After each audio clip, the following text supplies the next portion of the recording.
You're here. All right, let's get into it. I'm, Shall we get? Let's get into yeah, it. I'm on the laptop that fell face first onto the floor, I do. actually. I do wish I'd recorded that. I'm sorry. It was funny for Did my you see that? and then it cut. It was a very motion blur and then cut. But Was it cool? it was cool. It was pretty cool. Yeah, it was pretty fun. I don't actually know how I'll edit this now, but I'm gonna start off by doing like an intro, like we're just starting, even though I might bring in some of what we just had in there. For the day, hey everybody, I'm Buff Head Programmer Kai Perrignon, and I am talking to Open Doom Crescendo writer slash director, lots of other stuff, Terry Chiu today. Terry, thank you so much for joining and screening with us. Thank you, Kai. It's nice to be doing this. It's gonna be a good chat, I hope. Also, I'd like to quickly note that I am credited as an executive producer on the movie, but I didn't have any like material if effect on the movie. I was What they all say. that's what Everyone's they just trying to be distanced all. from this fucking thing. I'm credited in various stuff similarly on a few movies at this festival, and all of it I just like to all say I only it's only programmed because it's good.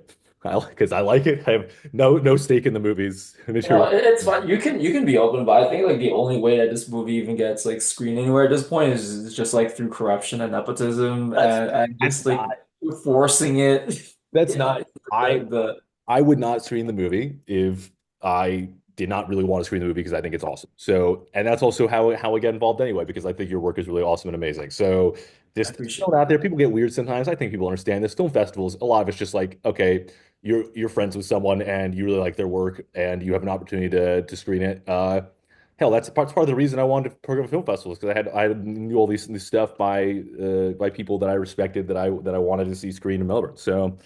feel like at this point that I'm pretty transparent about it with people in that the like only way for your thing to even get screened, especially if you know that it's worthwhile, but that you're up against an institution that has an endless list of reasons why like they don't refuse to screen it, is for you to pretty much uh befriend someone enough and then basically I don't know if it is the equivalent of becoming like the thing that you hate, because that's also the reason why I can't stand film festivals, because it is just a like a cesspool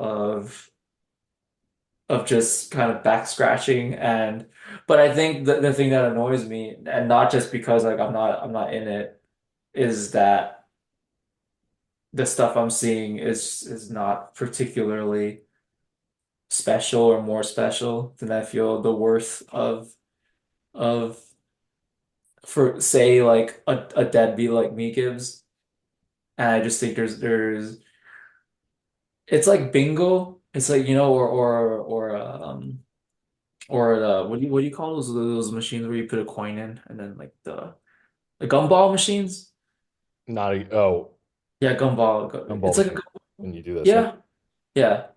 You just get like it's just like shit comes out, you know? That's where So that's where Buff is different because all the movies we're playing are good and okay, interesting. yeah.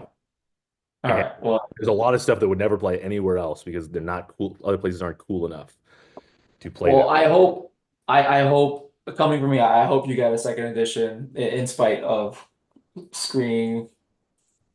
Yeah, Uh, okay. All right. Yeah. okay, let me ask you about ODC. Okay. Now let me ask you. So I and just for prep for this interview, okay, I read the book. I listened to the commentary you did with Peter and Justin and Ethan on the Blu-ray.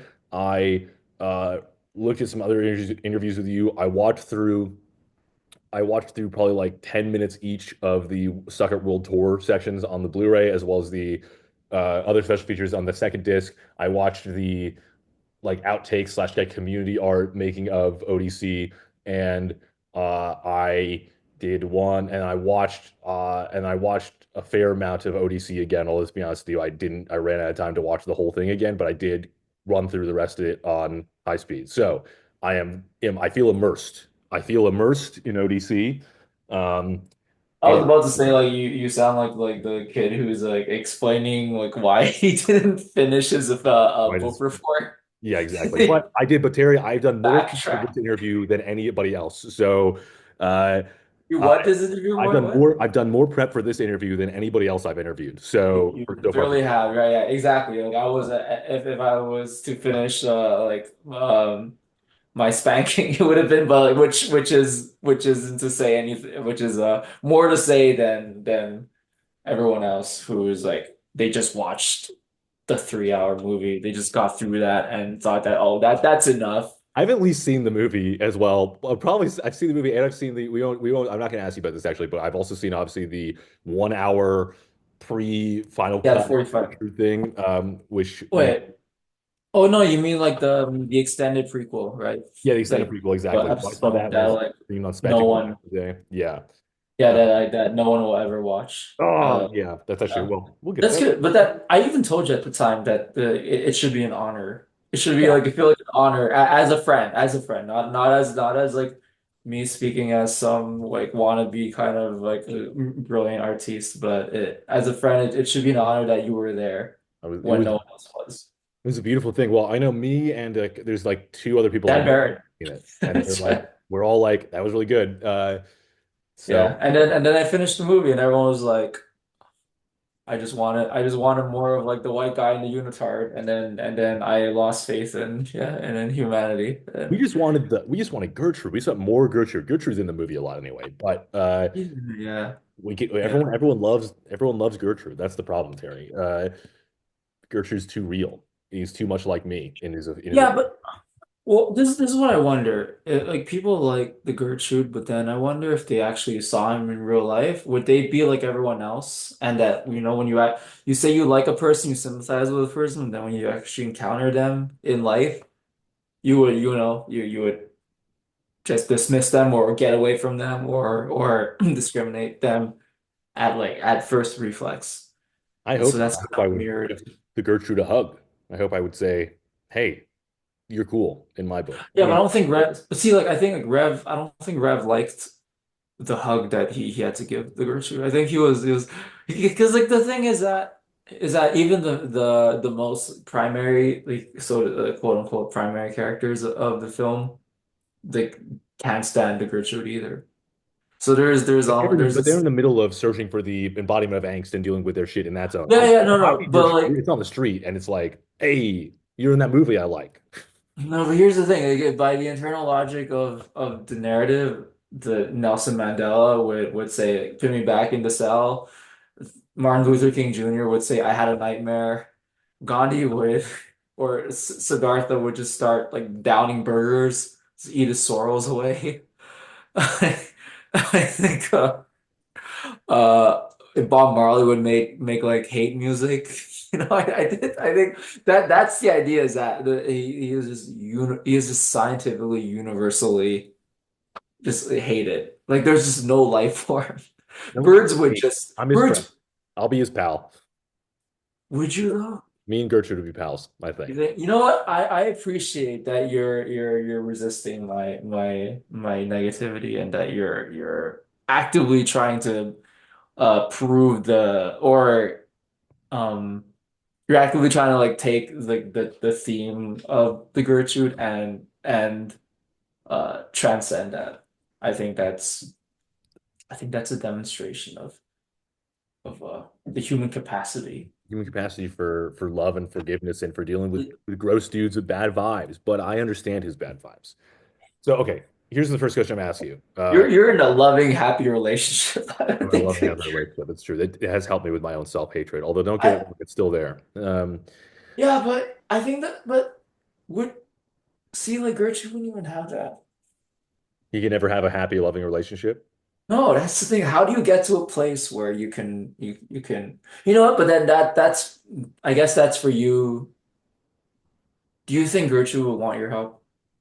No, I think Gertrude would be annoyed by me. But She'd be that's like, not the question. The question is not would Gertrude like me. The question is will I like Gertrude? And I say I yeah, but do you think you'd have a hard time trying to get through, like save the Gertrude from himself? Because he'd be so busy saying like I don't need to hear that from you. I don't need to hear that from like a loved man love the man. with like a wonderful fully formed beard and students who he would assume listen to him Sometimes and sometimes. Sometimes And it seems so. more than him, he was like trying to karaoke, and everyone was just like jo laughing amongst themselves. It was really.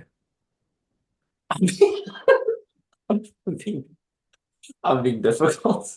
Yeah, I mean, I'm thinking about it. I'm like, at the end of the day, it's about faith. I'm faithful. I have faith that I could love Gertrude, even if Gertrude I hates me. But maybe it's from afar. I really appreciate that. No, I really, really, I think I really appreciate it. I think I need to hear that right now, where I am in my life. A lot has happened since the last time we spoke, so I think, and I haven't done this in a while, so I think I'm a little too, uh, it's like self-conscious about kind of this being just like another one of your Q&As, but then by doing that, I'm being way too overcompensating for it, which then makes it like a Q&A that I would hate if I was not me. Nah, But so dude. I'm trying to do like a million things at once. Best Q and A's are the ones that kind of go off the rails a bit. Let me Yeah, ask you a question about ODC. Uh, sure. a lot of this movie is the big sky. It's clouds moving very slowly or fast or blanketing in gray. How do you feel when you look up at the sky these days?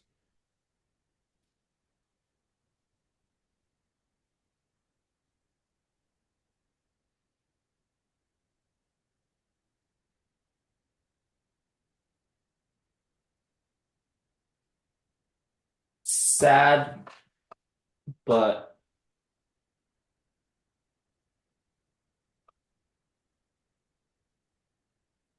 in awe of that it's still there and that it doesn't care about anything that all of these dumbass humans are doing.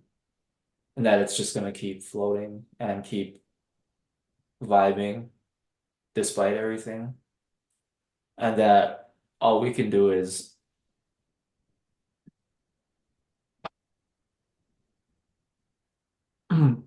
ineffectively just look up at it or get some bald oligarch asshole shoot like one or two people up towards it.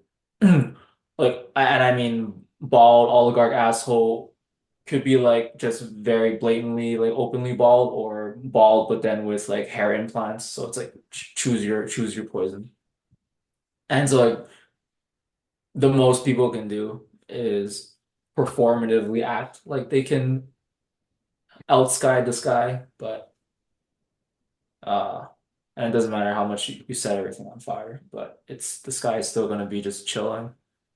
And like it doesn't even it's not even trying to like outdo humanity. It's just vibing. It's just vibing. It's just being there. Just vibing. I like that answer. And That's a good answer. Thank you. yeah. I look to the sky for a reminder that Smallness. yeah, and that like nothing any of these like evil people like nothing they do will matter quite enough. Hmm. It'll really matter to humans and that's like and nature around it and how much they're ruining everything for everyone and everything in the immediate environment, but up there, right? Like Earth's just a marble. It's just like one marble. Thank you, dude. That was a great answer. I have to get something for my next question that I forgot to get. I just start jerking off when I look at stuff. It's a beautiful image up there. Which is What? it's a beautiful thing to look at. I can imagine jerking off to it. All right, my next question in this book. So for the audiences, this is the book that I'm going to be pulling a fair amount from for this interview. This is the back of it. This comes with the special edition of the Yes, Blu-ray. shout out to the artist. Shout out to the artist, Elizabeth Hugh at Elizabeth, the is this all and Elizabeth Yu or a different artist? that is Andrew Barr. Andrew Barr. Got it. Elizabeth Yu, So Andrew Barr. it would be very cool, yeah, if you put up their contacts or their yeah, where people can find their work. But yeah, it's they are brilliant and it is truly magnificent works in of themselves. And I am very, very, very, very, very grateful to know them. And well, like I mean, Elizabeth I met in person, and she's the most lovely, supportive, badass, cool person we can imagine. And it'll be great to one day meet Andrew, who I also am sure is a cool as hell person. And yeah, it's really nice. It's really nice being in the periphery of like talented, like just disproportionately more successful, talented people, and then being in the kind of in the positive crossfire of that. Well, that kind of leads me on to my next question, which is that in the Creed Declaration, this is backwards, whatever, Creed Declaration, you refer to yourself as a moderator. Can you elaborate on that? Yeah, because I can't stand film directors. I barely have any. I only started making film director friends in the last year or two. And it's not because they're film directors that they're my friends. It's just like they all feel similarly, I think. And it's a label that is um saturated in narcissism, and it is like a false. It is just this like false identity of rock stardom that filmmakers take on and uh distract either the work that they're doing or make the work about them. And uh it's just not reflective of what I want the focus of at least what I do to be on. And so I think I try to do what I like everything I can because people are gonna know that I worked on it. People are like, whether I like it or not, people are gonna know. And just even for legal and formal reasons, people will have to know. And for practical reasons, people will have to know that my name is on it. So I don't even have to try. If the work that I present gets out there, I don't even have to try for people to know that I am linked to it. And so why? So if I want the work and whatever success impact that comes out of it to be not about me, but about the thing that I am partaking in, then I have to do everything that I can to either deflect or make a self-aware point that I am trying to deflect and that I'm being deliberate about it, right down to the word that I will have agency to claim, right? And so I think I'm actually like the worst director that I know. I don't think I'm a good director by any means. If anything, I'm a better film producer because I maybe I feel like I'm a terrible director, but like I st I'll still help shepherd the result, So like by the end of it, the actors and the crew will be completely like befuddled and irate or whatever, but it'll still get what it needs, right? And and I don't think I'm funny. I think the people are funny. I just present it. I just propose a lot of the words on the paper that people would then make funny. And so, uh, yeah, yeah, I use moderator because I think that feels like a much more accurate word for at least what how I feel about the filmmaking process and my experience of it. It feels more self-awareingly humble, and it feels more accountable, and it just feels more honest. It feels more uh yeah, like unpretentious. I understand. I respect that. I mean, and also kind of going I further just off, hate film directors. you say films directors so much. Yeah, that's it. I just Hate hate me film. then too. That's fine though. I can deal with it. All right. But you too? I'm a film What do you mean? director. You're all right. I'm all right. Okay. Yeah. Uh, all right. So then, okay. Next question. Kind of, okay. I also want to kind of bounce off this a little bit more. In the book, you have the script, which I just opened to a random page. Yeah. The script was far shorter than I thought it was, but I guess what I'm asking you is, Me? Yeah.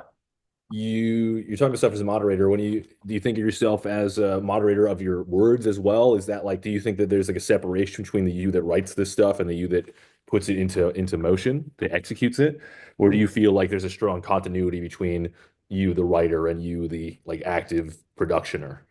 No, I'm the same person. The only difference is that like and how bad or okay am I at this one thing, and then how bad or good am I at the this other thing. And so writing is a much more private, a much more meditative and literally quiet process, whereas whereas producing and directing is a much more social and much more in like kind of real time, interactive, consequential activity. And so uh, the latter requires being alert and being just a social being. And so I think an introvert or with, social anxiety he'll still be the same person and have a certain they'll have like a certain experience writing, but then when they actually have to realize it, right, on video or film or whatever, they'll maybe be it'll maybe be less ideal for their personality, but still them.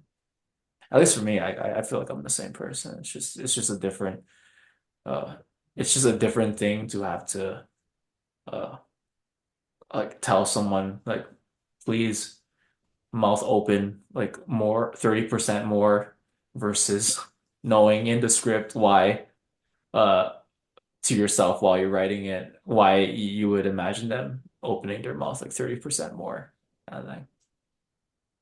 Do you feel like the actors read the script? I mean, do you think the script made sense to the actors when they were reading it originally? Well, I think it's a coin toss. I think something like the this movie was the amalgamation of either people who trusted you for a while and so are willing to just go along with enough of an abstract idea that you propose, or some people actually get it more and and then they can and so your luck is in whether they've known if they've not known you for long, and then they get it, and then you're good, or they don't really get it, but then they're on your wavelength, and so yeah, I think it still comes down ultimately to um, I think if you establish that they may not necessarily understand the script to a T, then what matters more is like what they do get. And um I think I think a lot of the process with this script was establishing from the get-go that it is not a script that in of itself can stand uh like as a self-contained entity that makes sense from start to finish. It is a thing that depends a lot on as well on discussions and drawings and trust me, it'll make sense Mhm. and this or that. And so writing it came with a lot of uh yes. And so writing it initially came with a lot of oh I'll just explain that later or oh I'll just draw that later. Like I'm pretty half of me like in this excuse, like half of me is pretty lazy and doesn't like writing long descriptive stuff, and then the other half of me is just not uh very precisely like visually adept, and which is half of the reason why things are so minimalist in the things that I do. The other half is that, you're poor, and so you can't afford anything, and so that just reinforces and enables your lack of specific visuality, and therefore it's like a cycle of like you're poor, and then okay, well, because you're poor and you're minimalist, then that just it's not like you would have afforded something that was more specific, but because you're also like a minimalist visually, that it services you being poor and then not making like really the most specific things, you kind of, it's just like a cycle. But then when it comes down to the script, I think the script is a lot more rooted in like an abstract vibes and abstract energy. And so people don't have to. It is not a script that makes or breaks your involvement by your like, really binary understanding of it. I understand. So you're like, if they got the emotional core of like what they're doing in any given scene, that you can get that's more important than do they understand how every piece fits together, sort of thing. Yeah, I think this is probably how cults happen because like cult leaders, they'll just kind of start like talking about like yeah, their manifesto and kind of their view on life, right? And I'm sure a lot of people that these cult leaders, just kind of brainwashed, they didn't necessarily know or understand what the person was proposing. They were just kind of struck by their charm. But in this case, like people maybe thought I was like autistic, and if they don't help this autistic person, they're like evil, and therefore they feel like, oh, now they're roped into. It seems like maybe he has enough of an idea that like I can go along with it, and then I will feel like I did something good for for like a marginalized person, and then yeah, little do they know that is like I'm not. I don't know if I'm autistic, but I know I'm like fucked up, But I think um for whatever reason, I think people like just went with it. What about believing in your vision? What about trusting you because they know that you can put shit together even if they don't get it?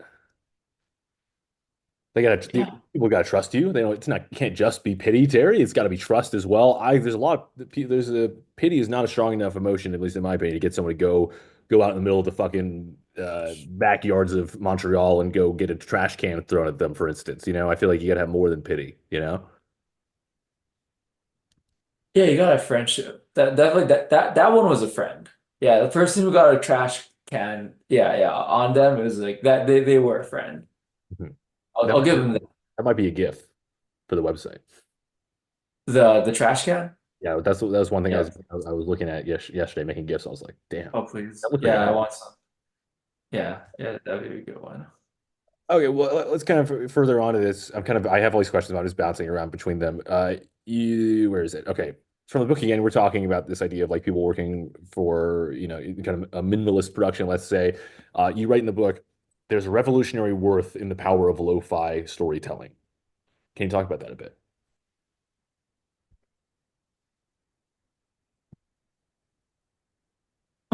I think lo-fi filmmaking is largely in the two camps. I think it's either in the camp where it's just a pit stop for for someone's bigger ambitions, and that lo-fi filmmaking is just this unfortunately circumstantial stepping stone towards the thing that they're gonna do later when they actually have budget or have that camera or have that like, hot person that's gonna make them big or whatever. It's either that or and it's either that or it is some it is just the result of people just assuming that lo-fi filmmaking equates the the proportionate scale and ambition of the resources that they have, and therefore to make a lo-fi film is to make just good-looking people looking off into the distance, going, "Oh," and that's it. And that somehow that is supposed to actually like mean something deep. And so I think it is never lo-fi filmmaking feels like inherently just it feels like people treat it like a creative death sentence or uh creative death row that they have to like uh be absolved from. And I think and maybe this is the part of me that just grew up watching genre movies and pop culture stuff. Like I'm not particularly like cultured or educated in any sense in terms of compared to cinephiles in terms of like my knowledge of like um just kind of like the film at large, right? And so I grew up watching and being influenced by movies that were like a lot more grandiose or a lot more I guess like, let's say just for lack of a better term, mainstream or studio funded or whatever, right? But as much as that stuff always, kind of like lit me up as a kid and even like, up until young adulthood, it the the like the funding and the backing and the resources of those of mainstream and studio films didn't never equated like never was mutually exclusive with the feeling that they created, right? That big feeling that you like yearn for as a consumer of art. It's the same thing watching kind of like this like a huge genre movie and then listening to the most lo-fi outsider art metal music. It's the same feeling at the end of either of them. And so I thought, well, if you can do it through lo-fi music, like why can't you do it through film? And why is everyone just making like good-looking people movies, when it comes to the lo-fi genre, or making just like nothing movies where like yeah, absolutely, there's no ambition and there's no um, it doesn't um doesn't I guess like it doesn't have like the self like ambition to be bigger than the like the parts that it is like the cards or like the parts that it's given.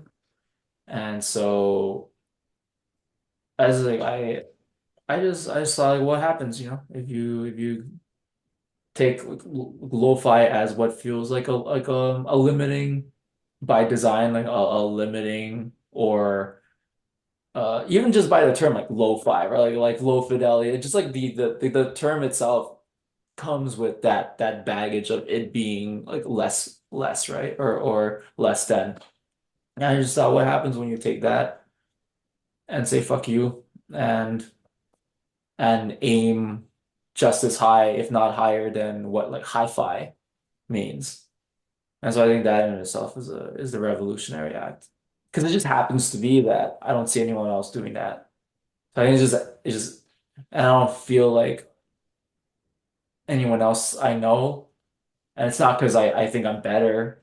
It just means I don't relate and I haven't found anyone really that I connected with who feels the same way that I do, and therefore just happens to feel revolutionary just by design that I'm like the only one that I know who's like doing this and that no one else is. But that also means like no one really cares or No gives one a else, shit when you because they think no one else just is doing this, can you be specific? What is this? Are you saying making like high spectacle work on with lo-fi Yeah, sources? That's what you're saying specifically. yeah, exactly. And I feel like, And when you say, sorry, and to be more specific as well, when we're talking about, I just said high spectacle. mm, Can you be more specific about that? Because for instance, I might argue, for instance, that that I will argue briefly that I think Mango Shake, which I know you have issues with complicated feelings about that movie, but that movie, even though it is on much smaller scale than ODC, often does feel very like, for lack of a better word, like epic and very explosive to me. You know, I don't like. I feel so. That's I guess that's what I want to be some more specifics in like what is the spectacle here. You know. I guess it has like moments of like epic.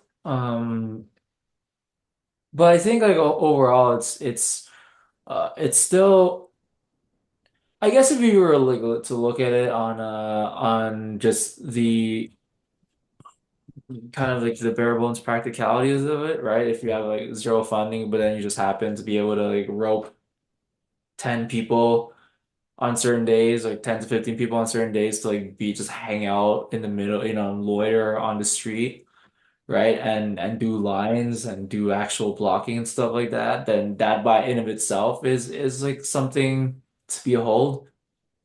I think what I guess what I'm talking about is specifically I guess it's more, I'm trying to tap into something more visceral and kinetic, and that's I guess specific to genre, whether it's action or sci-fi or fantasy or like battle epics and or the feeling that you get from metal music, alternative music, right? It's more like hard-hitting kind of really feeling visceral stuff, and less kind of on like technical, yeah, like very like practical, circumstances. And so yeah, when I'm talking about like spectacle, I'm thinking, how do you make how do you make the sky how do you make sky shots feel like you're transcending the world, right? Like, how do you make five people look like 5,000? How do you make how do you make like one punch feel like uh and it's like not a punch that's choreographed by like an MMA fighter, right? It's just like a punch, but then how do you narrate towards that and around that to make it feel like that is like the most consequential like punch, as if she just like punched like a rupture into like, the world itself, right? And so I think I'm like and these are things that if you were to like apply like the literal circumstance of that, like like a single punch or sky shots or five people, and then you apply it to a Hollywood movie, it would make zero sense, right? Because in a Hollywood movie, you can be dropping 300 cars from the top of a building onto the street, and it would just look like complete bullshit. It would just look like Fast and Furious 8. And the difference between that and one car falling from the sky when you have no budget for any cars and you have no budget to even make a realistic looking car, and so you're to make like a bumper car made out of just Bristol boards or like whatever, the equivalent of that one car dropping gets to feel like the bit like bigger than 300 Hollywood cars coming down because of the construct of what it is being done in spite of, right? Which is lo-fi filmmaking that does not afford any of that. But you're still so there's a dialogue between the form of the lo-fi filmmaking. There is like an intrinsic dialogue between that and the narrative feeling you're still getting. And how do you do that in a way where you're not winking and actively you're not actively uh, bringing kind of ironic, cynical attention to yourself or itself, but you're both aware just by design of that it is not a natural thing. It is not a natural thing for people to see a like one just clearly not real bumper car like come down, right, and land on someone, but that you're also supposed to go with the feeling that in the internal logic of that it is like one bumper car and it is a huge impact, right? Or that the Gertrude's mouth is not moving, is like literally not moving, but you can believe that he is screaming through those frozen teeth, right? That like that is not a mask, that is actually his flesh. Well, it's all And a so movie, it's right? We all know it's an illusion from the first place, right? It's not that hard to make the jump to accept what you're presenting. What Ed Wood used to say, I believe, I may be misquoting, but Ed Wood used to say this his special effects are metaphorical in the sense of like you can see the strings, but you know what it's supposed to represent. And if you were willing to go along with it, you will go along with it. yeah, but what I think that people who are I guess a little closer to my age, I think like a lot of my the people I know like they are largely like younger than me, right? But like people around this kind of age range in terms of kind of indie filmmaking, right?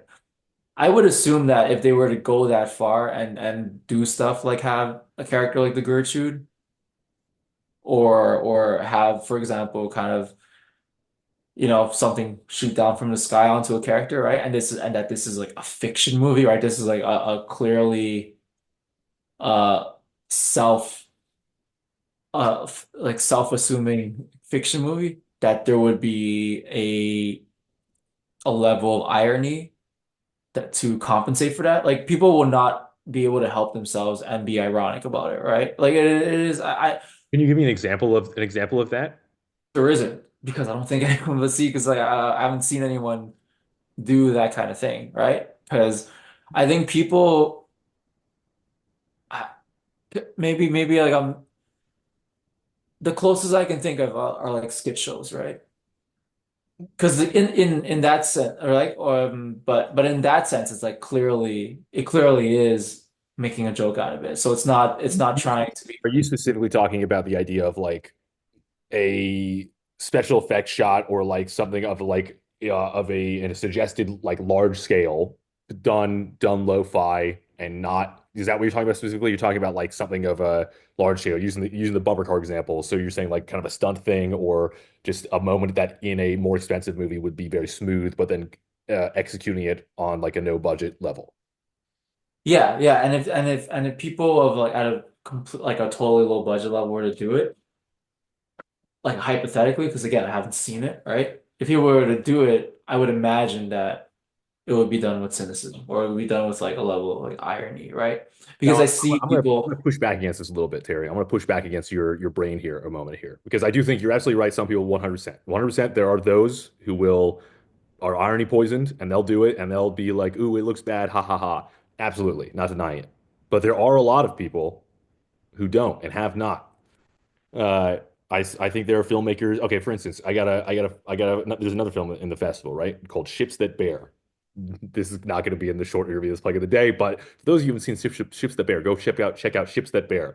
That movie is shot in Adelaide, but is set in the Cuban Revolution and also during Andy Warhol's assassination and other places. And there is there's a level of self-awareness that yes, we know this looks like this, but that movie is like dead sincere, you know? That movie is like you're gonna buy that we're in Cuba here, or like I got movies on my shelf right now that are like no budget or like very low budget movies from the horror movies from the 80s, and they're like we're gonna try to make a big crazy monster, and maybe it looks like shit, but we fucking believe in it. All of which I only say to you to bring some solidarity to your craft, brother. There are people out there who think similarly to you in this zone. See, I wasn't saying what I was saying because I think I'm the only one doing it, and that like I think I'm smarter than everyone. That's not what I was saying. Yeah. I just I'm literally don't. there, but there's a lonesome when you were talking just then. There's such a lonesomeness to that. You're the feeling of Because like I literally feel like the only one in my environment doing it. That's what I'm saying is like, and maybe that creates like a more pure, like compromised like, vision. But like I'm speaking from my own experience. There's straight up no one else in my life that I know is doing. it the way that I'm doing. And I'm not saying that's bright. It just happens to be. Maybe I'm like the Montreal, like whatever, like the guy's name is that you just said, right? But that's just how I feel. Mhm. And so yeah, I mean you would be the authority then on that by if you're gonna put me in that similar kind of association. But yeah. I think at least I think it's still a lo-fi revolutionary act for myself. No, it's I'm not denying the I look me ideologically I'm like there should be no hi-fi cinema. Hi-fi cinema shouldn't exist. A movie shouldn't cost $10 million or more. That's too much money.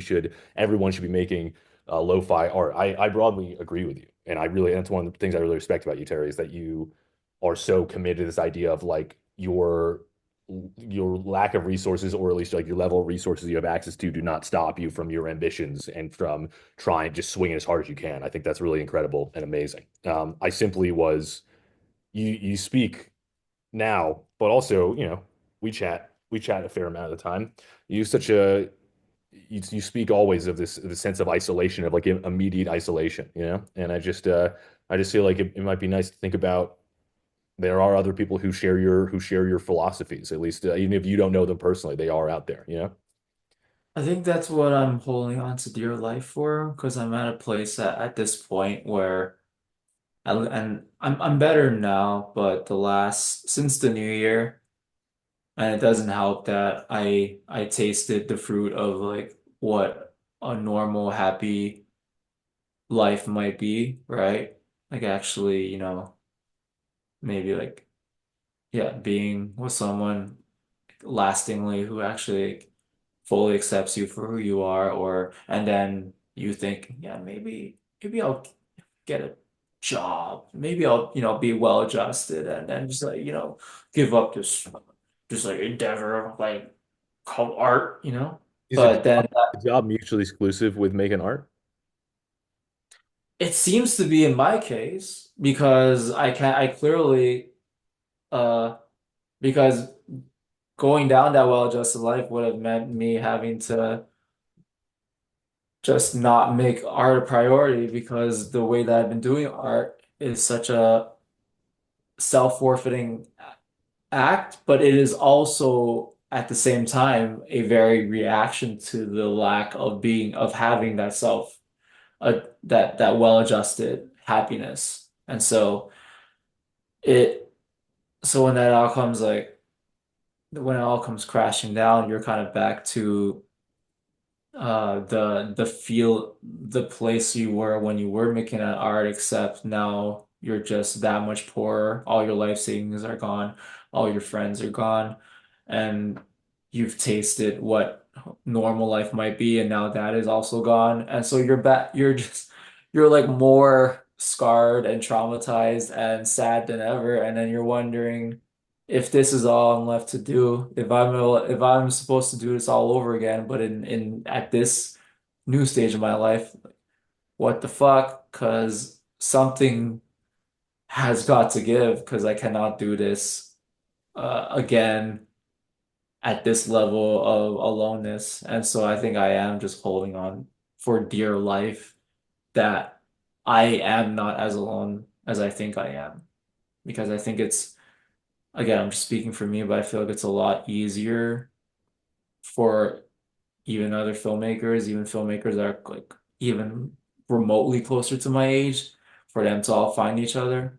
And that it always feels like I'm somehow like I don't get to be in with it. And maybe that's a good thing because maybe there's some evil cabal funding them all and enabling them all, and I just happen to not be invited to that, which is probably better, and it's because When it's you're saying like when you're saying you feel left out, do you mean like you want people to invite you to collaborate on stuff? Is that what you're saying? yeah, that too, or give me a role, give me, get like so that so that if they succeed, I succeed too. It's just like this feeling of being wanted and being like, included and being part of this collective. Like if not a collective as in like a bunch of untalented people start a collective because it's because it'll somehow cancel out the fact that each of them on their own has no talent. I mean like collective as in just this movement of people who will succeed together, whereas like if I succeed, you succeed too kind of thing. And I just feel like I'm always it's always me. It's always me wanting to like call people and wanting to like connect with people, right? But then like I'm the guy who like as soon as I stop trying, it's like everyone else is just moves on together. And it's always me on the outside of it. And I feel like But you say this, and like I listened to that commentary track with you and Justin and Peter and Ethan, and I guess they also you just kind of expressed a similar thing there, right? But like that's three people on that commentary track that like clearly adore you, you know? Like you have people in your yeah, life. but I think the same I think the same way like three people like adore an autistic person who That's like go not, hang that's, out with but them that's, like Terry, but that's not, they respect you fundamentally. You know, I I mean, know, but you're saying, they're you're, not gonna be around. They're not around the same way that um like I'm not putting this on them, but like they're fine. They're fine without me, you know? but that's every, sorry, I'm dude. not fine. But this not you're not the center. Everyone else, everyone is the own center of their universe, I right? know, but everyone is the center of each other's universes, and that's how it feels like. And I feel like I uh yeah. Or they're enough of the center of other people's universes that yeah, that they're gonna be fine. And I feel like uh yeah, I just feel like I'm up against maybe it's because I'm also like the only yeah, I don't know. Maybe it's like part of it is being in Montreal and but even then, I don't know what it is. But anyway, don't deny how I feel. It's good to I mean, but it's just interesting. I guess it bums me out hearing you say this because to me, I mean you know me for a while. You know that's kind of how I feel. you love But talking like this. You love you. yeah, but I wouldn't be saying it if it wasn't like constantly reaffirmed. I But mean, okay, but you say it's constantly reaffirmed. Sorry to. It's just yeah, interesting because like right now we're chatting because I really love your work from. because you're one of the OGs, and that's what I'm saying. And this is why I say There are other get in people touch who with. like like there are other people who are going that point and like okay I'm like I'm also as I said before I'm a filmmaker. I don't mean that I don't say that as to like equalize us, but I say that to say like you can have a totally chill set where everyone has a good time, and that doesn't mean that like other people are going to ask you to be in their stuff. That doesn't mean necessarily they've abandoned you. Stuff is just complicated, and you have to like I just you literally like I think like level that's the fact that I am not included in what they're doing is like as loud of a sign as while they're all collaborating in each other's things is you as talking about like, are loud you talking about a as a sign specific as I scene right now? Or are you talking about like a different, like outside of Montreal? Are you talking about like a Canadian thing? Or you like what? Because you keep referencing yeah sure this. Canadian or Toronto or like even within Montreal it's a feeling that I get it's like you know Can I ask you why you said that I feel everyone? like people have a much easier time finding success doing a lot, having needing to do a lot less and needing to do it for a lot less time while I gotta work like I gotta put in and maybe it's just the You made a curse. giant epic movie. You just talked about you making this insane. You put in a lot more time because you're making this giant thing, man.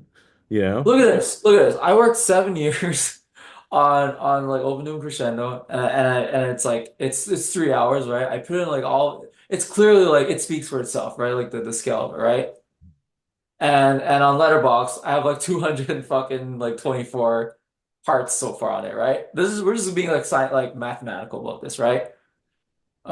Dude, you know Nate how many Wilson. people spend 20 years on a movie and fucking nobody sees it? You like to me, you are like for someone who working in your space, Yeah, but then at that point it's wildly like successful. who died on the battlefield, who didn't, right? It's like at that point we're like doing semantics. But we're gonna talk about kind of the What's the point of fucking going forward if you can't like to me, Terry, like okay, straight up with you, right? When you talk like this, like to me, you are like you have like wildly successful. You have made this giant, and I say I love this movie, but it is difficult in many ways, right? And it's hard and it is like hard to even get people wrapped around their heads on it.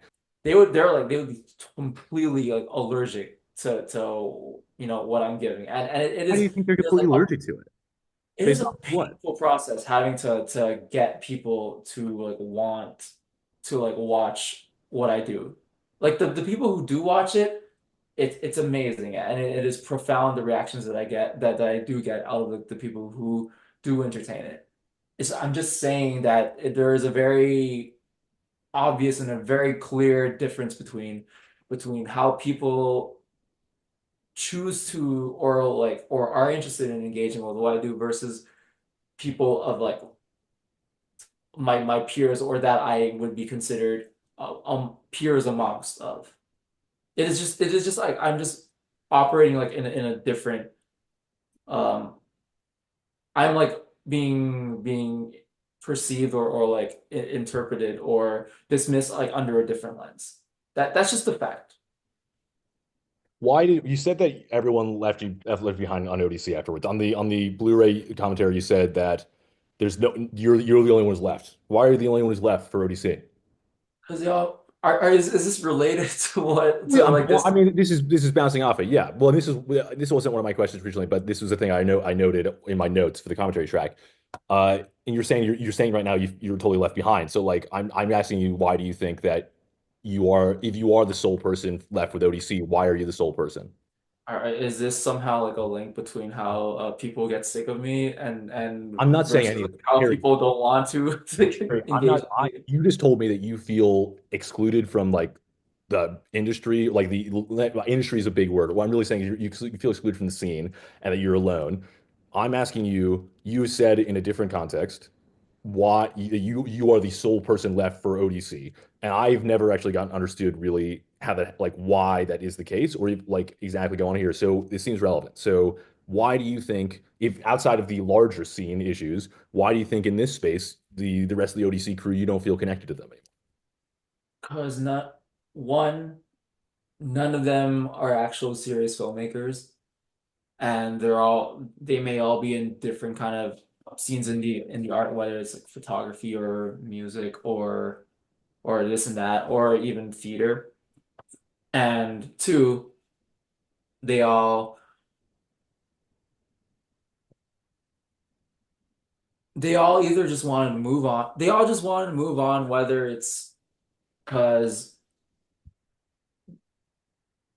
they on just the most amicable level, they thought that was it, they were done, and that was basically a social contract where they did it, and then they don't have to stay in touch or like don't feel like the need to continue engaging with it, or they were so sick of being associated with it, or that them thinking that their connection or their friendship with me will always equate that movie and that was holding them back and that I would be a reminder of just a thing that they had moved on from, or I was a reminder of, and this is just me being wishful thinking in a petty way, like that I'm a reminder of the thing they gave up on so that they would go and with a well-adjusted life, and that I was just like a distraction and that they didn't want to be reminded of.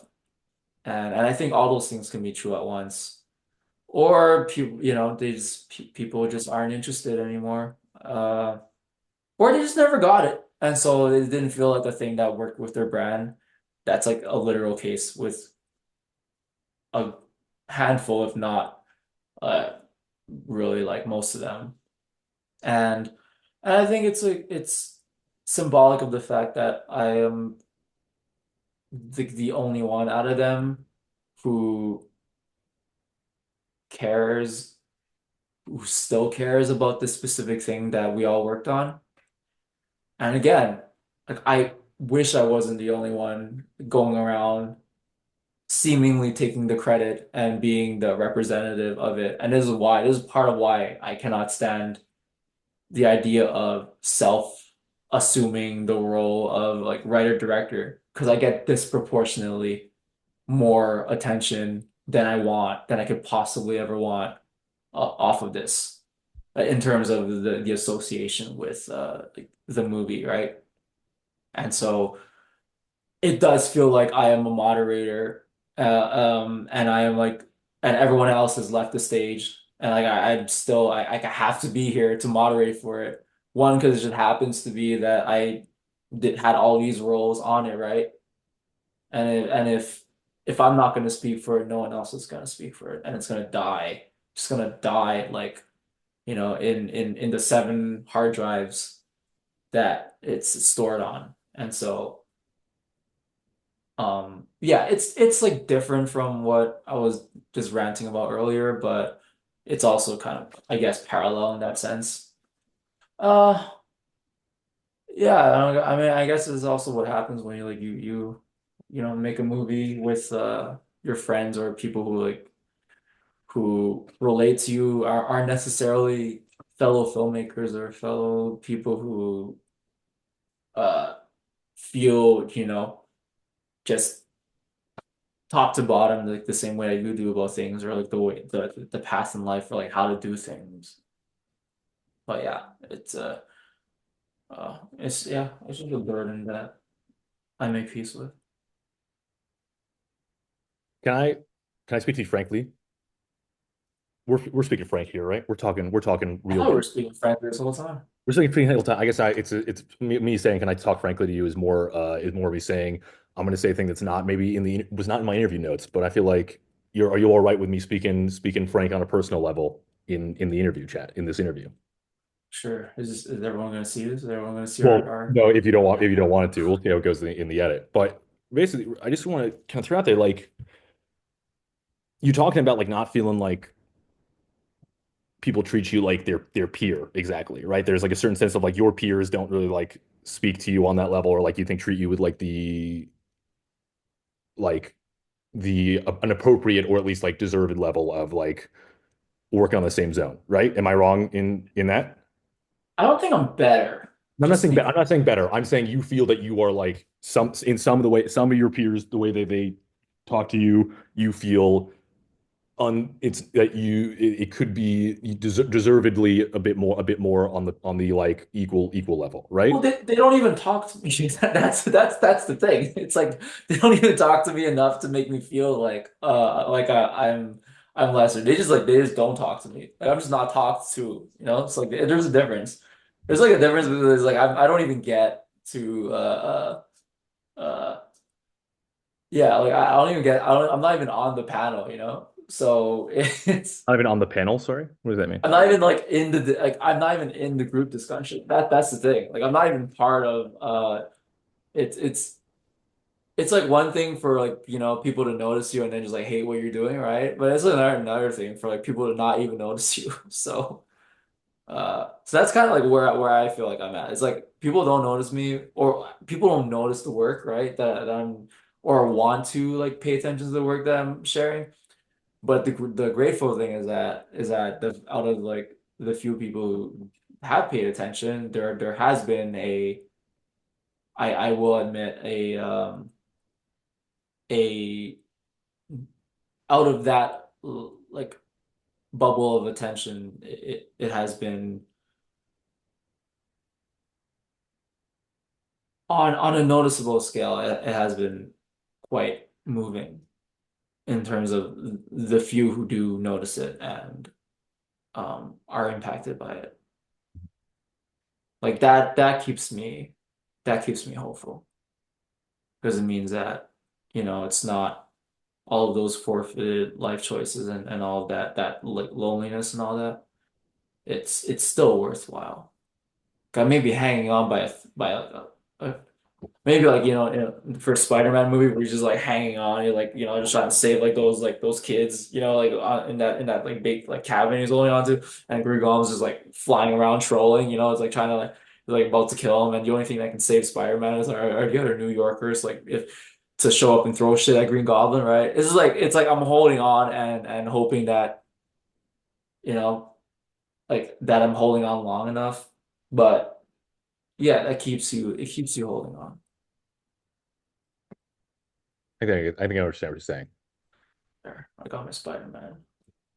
Sometimes we're talking about like interpersonal stuff right now. I mean, like sometimes dude, I've known you for many years now. How long have we known each other for? Like 6 years, something like that? 7 years? Yeah, like 20 was it 20 was it 2020 or 20 like It was a little. It was. our first year? I saw Mango Shake when it came out on Blu-ray, I believe. So whenever that, a little bit It's after like that, 20. Yeah, it must have been 20. Yeah, like it would be like 2020 now. 2020. So it was about 5 years, right? And Yeah. I respect the hell out of you. I really, really respect you. I find you, as I said many times, I find you very inspiring. I really respect your ethic. And hell, dude, I love you. I love you from my heart. I think about you. I want the best for you. I feel great. I feel great feelings towards you in my heart. Um, and that is 100% true. I also feel sometimes that we chat that you don't really treat me like a peer sometimes, you know? And this is so it's just interesting hearing you talk about this and feeling so isolated. But sometimes I feel like when we chat, all I can only exist to kind of give you a certain level of like you want a lot. I just feel like it's not it often feels like sort of a I feel like it kind of our relationship kind of goes back and forth between being like a friendship and more like a I don't know, like a less two-way thing. You know what I'm saying? I don't feel like you talk to me like I'm a peer sometimes. I talk to you as a friend because I don't talk to you like a peer because I talk to you as something way more important than that. And it's not that I don't see you as a peer or I don't think you're By valid as peer, a peer. I don't mean necessarily peer in like an industrial sense. I just mean like on the level. You know, I mean on the We don't friendship. even do this like we don't even do like we're not even actively kind of like committing the same amount of time on like the same amount of the same things. It's like I don't even yeah, there's like no level of comparison that I would even think to pit on to like judge you by. That's just like a non-starter. Like I don't not see you as yeah, I don't like see you as like a lesser peer. I mean, that's good to hear. I mean, just to me, sometimes it's Yeah. where there's a lot of this is kind of exclusionary versus inclusionary talking about like I just sometimes like we chat and I'm like I can't give you enough of whatever it is you need from me right now. You know, I feel like sometimes we chat and I'm like I have failed you because I can't quite give you the things you need, but I don't entirely know what they are. No, that's not on you. I'm just confiding in you. I think I've just been able, I've for better or worse, just been able to confide to you in a way that is, I guess, and I'm sorry about like the collateral kind of the collateral burden of it, but confiding into you in a way that's more candidly like, despairing or frustrated than I would not maybe with other people who I don't trust that frustration with. And I think that's informed, like, I think that is informed over the course of that 5 year friendship, and that our dialogues have been coded in a lot of kind of pro candid, like despair and nihilism, right? You know, like I still remember a certain conversation where we're just like riffing about a movie idea where that was just starring ghosts Mhm. and something about like a ghost underneath a highway or something, and Mhm. that you encouraged me to like do that, and it's like it's things like that that stick with me, and I remember reading your script, right? Of the puppets and deciding to like read it in the wasteland and then recording that the this like extended response of it on video to you like in the wasteland. I've never done that before. And because of you, I then later filmed the video that was just talking to like my dead friend who clearly would never see it, but like I did it within that same setting. And that's directly a result from doing it because I felt encouraged to record like a response video in the wasteland for you. So that's like a complete non-starter what you're to me. I'm not devaluing what you're saying, but and I'm sorry that you felt that way, but that could not be less from the truth. Uh It's good to hear, dude. if anything, huh? It's good to hear. That's nice to Yeah. hear. If anything, I'm confiding in you because I not because if anything, it's not because like I think you're less of a peer. It's because I feel like I'm like crying for help and that I feel like I'm not part of like this larger thing that not and that's not in your doing. I'm just saying that like you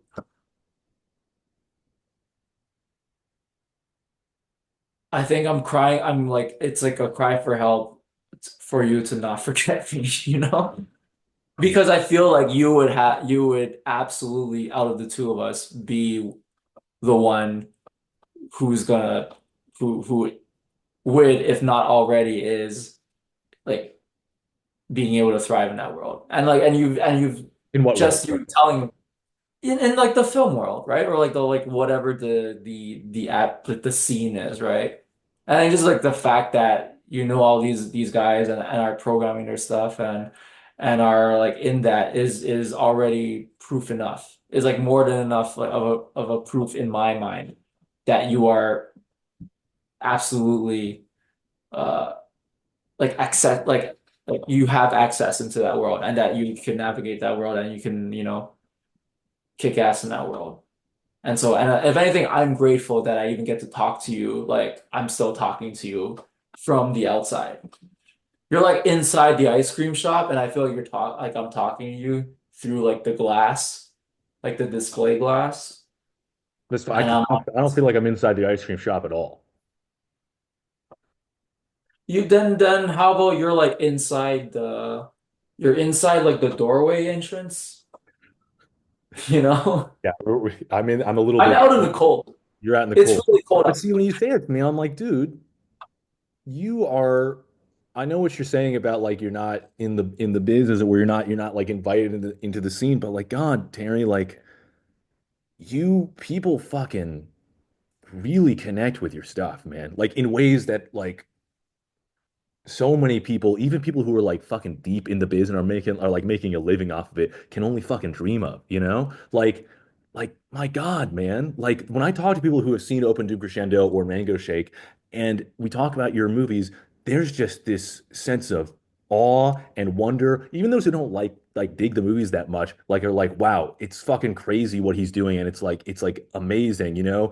And you have fans all over the world, and and not only do you have fans, it's not like they're like, oh, the movies are fun. They're like, these movies fucking mean stuff to me. They speak to me deep in my soul. And you have like hundreds of people who believe that all over the world, you know? And that's like fucking that's incredible to me. So when you say like I'm inside the ice shop, you're talking from the other side in. It's why sometimes it's confusing. We chat and you're like, I feel like I don't know how to give you the thing you want because the thing you want, I feel like you already have to a significant degree.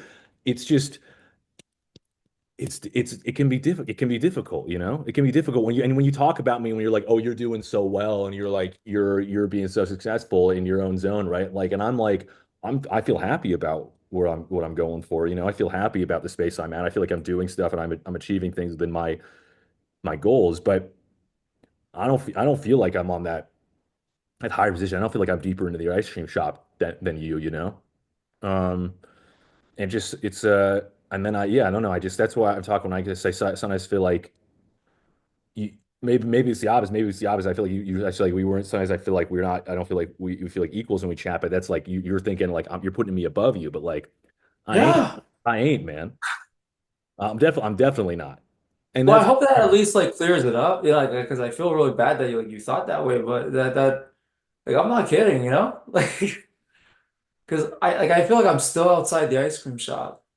And if there's people who admire me for what I do, so I don't know where they are, you know? Like where they that's are. like the craziest thing Got is people like all you got you see people logging stuff on Letterboxd. There are people in Adelaide who watched Open Doom Crescendo recently and fucking love your shit, you know? There's Joel Fantini, who we mentioned earlier, right? Like Stanley.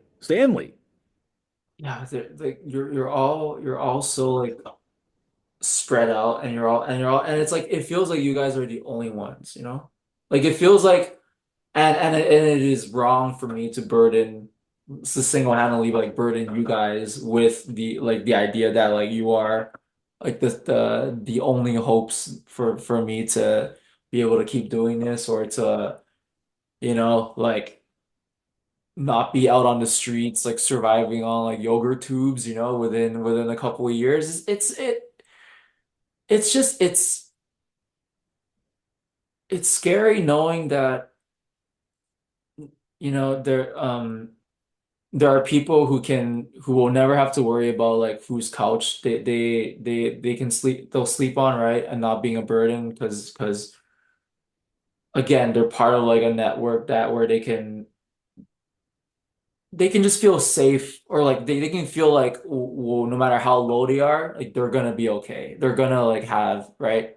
But here it's like I'm here in this house with my widowed mom and I don't know like how much time like I have in this house, right? Like I don't know, and but And if I do have to leave this house at a certain point, right, or like this house has to be sold, like I don't know where I'm gonna go. I don't know. Like I would never be able to like survive as just like another worker. Like I'd rather kill myself. It's like What do and you then mean, like another word? Like you, the idea of you having it like a job that supports you while making art on the side is not that's not a thing it's you like can. I'm not functioning in society. Like I am too neurodivergent. I am too like and it even if I could do it, right? Like even if like I physiologically could do it because I've done it my whole life up until, you know, my mid-20s when I had my crisis and then just decided to become just a full-on full-time martyr to the art, right? And then just life hack the system my way through to be paid as like a full-time artist and and do like freelance work that will just get me by. It's like I don't know how much time I have. Like because it feels like I'm on borrowed time and but I'm still like just scraping by to like make it work. It's just scary feeling like the time and the sacrifices that I put in will not at least allow me to still be able to keep doing it without like ending up just like dead on my face. Cause cause it's like I don't know any other way to like live this life. And I don't know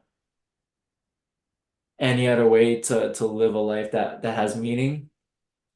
And and clearly like after for example, um, this breakup that was just another kind of confirmation of, okay, this is what you got, right? It's it's just the question of like, if I gotta do this again, right? How the fuck am I gonna do it again, right? Because I don't have any more like life savings. I don't have any more, ch like teenage childhood, like, growing up kind of friends, college friends and stuff. I don't have any more of that. And everyone I do know now, like they're all either people who I have way too much of their own thing going on, right? Or they're their own filmmakers and they would rather, I know for a fact that they're all like too busy doing their own cool shit, right? It's just I don't have I don't feel like the do or die momentum anymore, right? Because back when you were doing it when you're in your 20s, when you're in your mid 20s, like you're still in that kind of like no one's quite that settled or well adjusted enough to uh and because of that like there you can do it for that time, right? And Open Doom always felt like this is it, this is like the swan song for everyone in that point in my life that was it really felt like the dirge kind of funeral anthem for as a mic drop of, well, this is reflective of a way of doing cinema and doing lo-fi filmmaking that cannot be sustainable, right? Because after that point, everyone people are gonna get married, make kids, get divorced, blow up the houses that they mortgaged, right? And that so Open Doom was this symbol mic drop of if we're gonna run out of time, we're at least gonna go out fucking metal doing that, right? Just the only poetically ironic part is that now I'm in the aftermath of that, right? Yeah, I'm not dead. to live neat So it's post. like I'm now forced to live like the after credits, after the credits. I don't know how, and I'm trying to figure out how to navigate that, right? I'm And gonna so Terry, I'm gonna because I just realized the time it was, and I unfortunately have to move on at a certain point. I have to because I have to go do some, I have to make some money. And I've only asked you like five of the questions I want to ask you. that's actually that's like a really good, funny way to end that like cut off my story of like my yeah, anyway, I have yeah. to go. I have to go do stuff to pay rent in a little bit. Unfortunately, although I wish I could That's chat to you for another 3 hours, but instead I could chat to you for probably 10 more minutes. So I just want to say two things on that, and I'm sorry for cutting you off, but I just was like, Oh shit! I just realized the time was. I have to.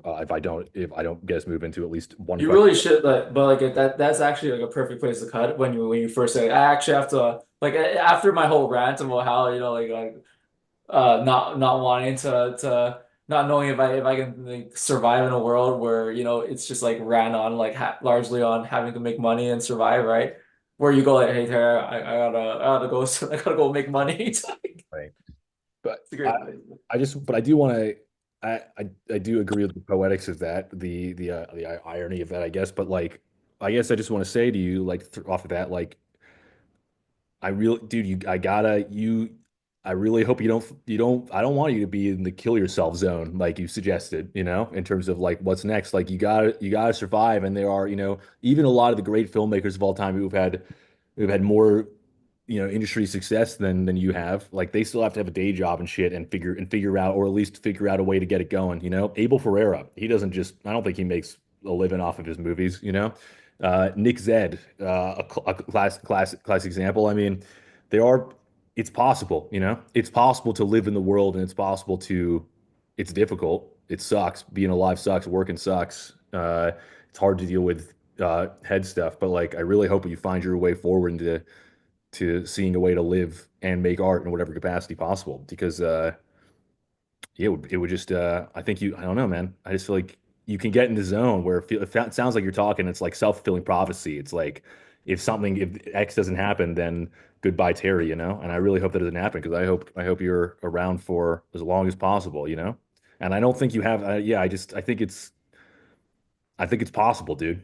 I think it's possible for you to. I think it's very possible for you to survive and still make stuff. Maybe in not as a big a capacity as you want now, but yeah, you don't know. So there's some filmmakers who don't get to have the money to survive on the art until they're in their 40s and they've been making it for 40 or for the 20 years. It happens, but it's possible. Yeah, I just want to not want to kill myself doing what Yeah. I'm doing.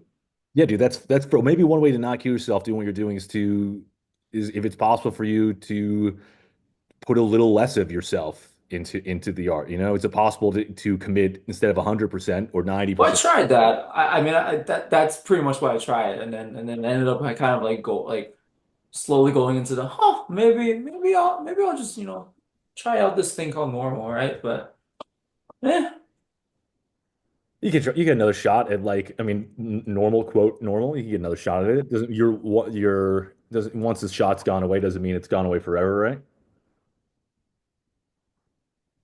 hmm. Well, that's simply what I want to throw to you is that I'm not unfamiliar with the I want to kill myself all the time mindset. May I just say? So See, and that's why I was able to be more frustrate venting with you mhm. across these years. And I definitely empathize with it, but I just there's got to be a way forward. You know, there's got to be a way forward. Whatever it is. I don't have the way forward. I don't have the path, but I know it's got to be there. Uh, gosh, I hope so, Terry. I mean, I'm sure as hell like keeping my eyes and ears open for that. So uh, yeah, I mean, especially right now. maybe whatever happens next, whatever's going on with the house, your mom and stuff, post breakup. Sometimes you need to reach the floor to go back up the stairs, as it were. Sometimes the throwing you out the window, you land all right, and you can see a new road forward. Yeah. But you got to believe that the road forward exists and is not just some highfalutin thing. There's maybe I don't know. I just there's a I know you love making the giant movie, but I've said this before. Maybe in your future there's a slightly smaller movie that Oh, doesn't. don't you dare tell me to make a short film. Not telling you to make a short film. I'm not telling you to make a short film. I'm just saying, like, maybe the next feature, if the seed ever grows again, you're 75 minutes indoors. Yeah. yeah. Well, it could be. I'm saying it could be epic and just not. It just in a smaller way. It could just not take so much from you. You know. to be an artist is not, you know this. You don't need to kill yourself to be an artist, you know? No, don't worry. I don't think I'm not gonna kill myself. There's a yeah. There's still too much to look forward to, but That's the kind that's the kind of stuff I want to hear.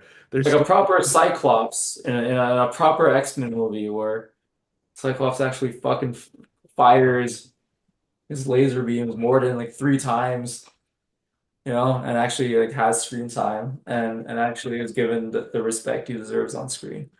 well, maybe with all the big studios are going crazy right now, maybe they'll all like implode and then the wreckage, there you are. You got some life going on, and then you're like, hey, you're taking chances because you don't know because y'all don't know how to run the film industry. I can make an X-Men movie. But that you don't know, but that might take 10 years, man. Yeah. Um, let me ask you. Sorry, we didn't even get through a lot of my questions, to be honest with you, but that's fine. We got through some of them. Which one I is want to is, ask. is will make me the most mad? Well, I don't have ones that'll make you mad. Hopefully, after that, I look. Okay, I'm gonna ask you this. I'm gonna ask you two more questions. Okay. Uh, one, I don't think this will make you mad. I hope this will make you. Maybe it'll make you mad. I hope not. There's fair bit in the book about your thoughts of being part of like an Asian diaspora, and about how you're kind of like duty to your heritage and community. Can you speak on that? And can you speak into like the dual subtitles playing into that? How fucking different. Okay. Oh The no, it happened. okay, so I'm not gonna pretend that I'm versed in the culture or that like I know remotely as much as certain peers who are like of the background or similarly enough or that know a lot more. I will say that uh, I've tried to find ways through the film to connect or honor or nod to the that culture, and so the subtitles specifically are a way to directly do that because the a lot of the kind of the wordplay or the comedy or the poetry in the narrative is channeled through the kind of the lingo or the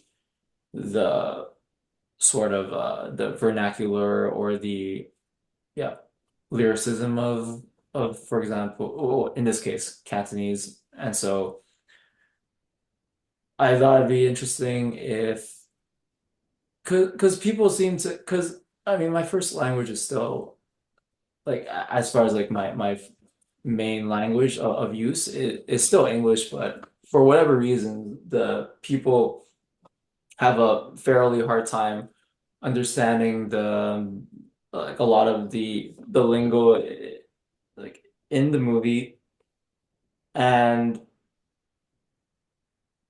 I thought that it would kind of be interesting if in the subtitles they are because subtitles are formalized that even if the actual like spoken lines are informal if they're slang, but the text is supposed to be formal so that people have like a more clear guide to understand it, right? And this is for Cantonese audiences. But I thought it'd be interesting with my subtitlers if the subtitles were written out in slang, which at once the honors the equivalent of the wordplay in English, and that it was like a it was also like a fun way to recontextualize or like connect back to a lot of the humor, for example, like the humor that inspired the like English writing, because a lot of like the humor is kind of Cantonese inspired, but that so rediscovering kind of like what a lot of these lines would be in Cantonese because they're not a lot of them like a large amount of them aren't like word for word translations. They have like kind of their equivalents. So it was a nice way to it was kind of this full circle way of rediscovering the text and rediscovering the dialogue and the lines, but through like my like mother tongue and in wording that I didn't necessarily originally kind of yeah envision but then kind of like having like a and then it's there and if people understand it or not it's also like it's also pleasing because I really I really enjoy traditional Chinese text and yeah. Well, I love the subtitles. I think that hopefully that's some of the sense of what you're talking about comes through. And also, have you anyone has you talked to anyone who has who speaks Cantonese who's read them? That's I think I mean I've had I think a few people who have like seen some lines or kind of pointed them out but no I it's hard enough connecting to like the film community. I don't it's let alone like the like human community like in my extended life it's not something that has kind of connected or like broken through to people that I know. But Well, it's hopefully fine. one day someone sends you a meme of someone having watched the movie and screenshotted it and been like, "This dialogue is crazy. Uh, Yeah, I wonder, yeah. that slang is funny." And it written translated this way. I hope that happens for you. That would be a Yeah. delight. Well, like how like the text they send me or like what Yeah, like the I'm hoping one day someone is like, there's someone who's like posted on like on like Cantonese Reddit or something, and they're like, okay, yeah, yeah. these subs are there's lines in here that are funnier in the subs in the Yeah. Cantonese subs than the English. Yeah, that'd be fun, yeah. I'm sure it'll happen one day. Well, if you ever, I know you were in China some recently. If you ever go back, you should drop some Blu-rays off at random places. It's always been so in my dream with film stuff. Uh, one day maybe. Okay, let's go with one last question. Does that sound all right to you? Yeah, I got to pee though. Okay. Can you give me like a half a minute Go for to it. me that? Yeah. Oh, oh. I also ran out of frame. All right, I'm back. By the Um, way, you were doing an accent, right? When you were like, these subtitles are funny. I was doing an accent. I'm just making sure you were doing like a Chinese accent. I was. You sound like my student the other day trying to get me to like do like impressions of Arab people or something. And I was like, I'm like, I can't. I can't do that. You're trying to get me canceled, and I won't. Yeah. Um, Peeing, I was like, like, oh, you could do a funny voice, and I'm like, no. Okay, I want to ask you. Okay, I'm gonna ask you one last question, which is that, uh, and then we'll kind of close out. Which is just, I want to ask you about your visual style because wait. this is a thing we haven't chatted about much ourselves. You're shooting on a DSLR, a DSLRs, multiple DSLRs, and the movie ODC specifically is I think a very beautiful looking movie, especially running through it again the other day. I found it so stunning to look at. You've got we talked about the skies earlier, but just like the framing in general, like it's so expressive. I literally love the shot of Matthias like kind of rising up. You know the shot I'm talking about, and it's like from down below. Um, can Oh you, yeah. shot, yeah. And there's a few shots like that, but that one just in particular, maybe just because it was in one of the trailers, but it's kind of stuck in my mind. But can you just talk about the visual style, like how much you because the storyboards in the book are not very. It's not it's like a one-to-one thing with the shots. So like how are you developing it? How are you directing whoever is operating the camera? Yeah. Hey man, I just wanted to make a superhero movie. I just wanted to, like credit where credit is due. I wanted that's that's that's the like the power of all like the genre of pop culture cinema that, I was kind of like was always like jamming on, right? And I actually got a really nice surprise message from someone that, like a couple of days ago asking, "Did you really film that? did you really shoot that on the T2i, right? And when I confirmed it, it was really cool for them to hear because their first camera apparently was well, I believe them. It's like their first camera, as they said, was a T2i, and they were talking about things that they loved about it that were similar to it kind of spoke to like my appreciation of it as well. And I think yeah, it's like the merging, the two extremes merging, right? Between the inspiration you feel from kind of spectacle genre, large scale cinema, and then just this fucking like Rebel 5 Canon 550D, right? And what happens when you merge the two together and you really do it with sincerity and you don't do it with a hint of irony, right? And it was uh, honestly like I've had a few people like really like close collaborators who were skeptical about yeah shooting so to speak a giant epic on a camera like that, right? It's just again it's not a thing that is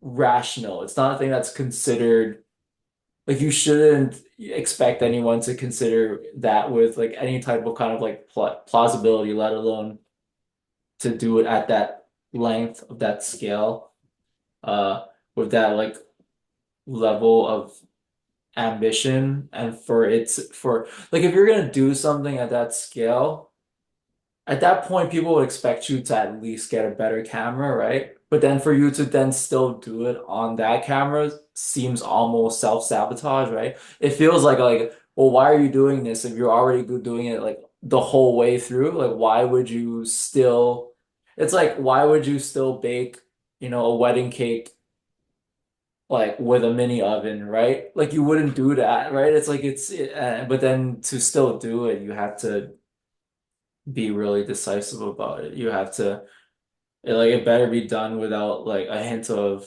irony because if you do it, because then otherwise you just end up being another hipster. And so um like I believed in the camera and I didn't necessarily know it was if it was gonna turn out the way that I hoped it would, but I wanted it to. And so like I'm now glad that it I'm now happy to at every opportunity say that it was filmed on that camera and then just yeah, totally kind of like befuddle and blow people's like minds that it's like a thing that you can do and I think that's yeah, I think that comes back to your question about lo-fi revolution. Hmm. You have made the superhero movie with the superhero visual language in the lo-fi zone, and it's more exciting than many of the superhero movies. I hope so. Definitely. Yeah. And And that's what I definitely think. comparable with Spider-Man. You mentioned Spider-Man earlier. Definitely comparable with the Spider-Man movies. I mean, I like them more. I like it way more, but definitely in terms of how the camera's moving and like how it's expressing stuff. I feel like you and Sam Raimi could have a punch out, you know? Yeah, it's like that first Spider-Man is is still like genuinely it's a like the cover quote says it is wondrous to behold. All right, Terry, any final sentiments to impart for our audience?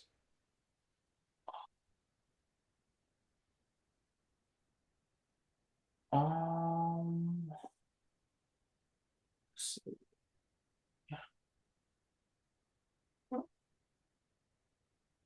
mm,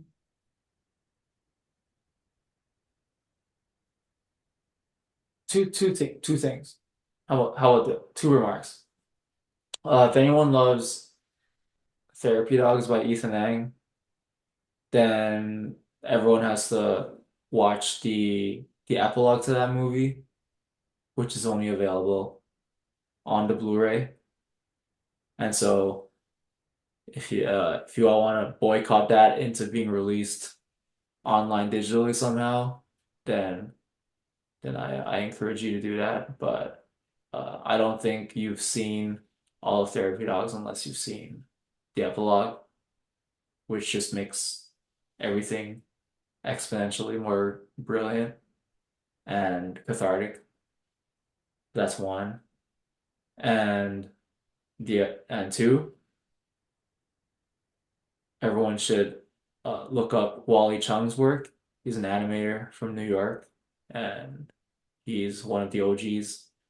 And anyone who is even remotely interested in alternative animation, well, like kind of old school, but like the equivalent of kind of alternative comics, um, animation and just something that I really I think is absolutely radical and needs to be uh universally acknowledged. Like he's screened he's a slam dance legend.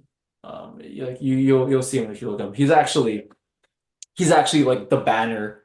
When you look him on Wikipedia or on the community subpage of the slam dance website, like it's him. It's him everyone's cheering.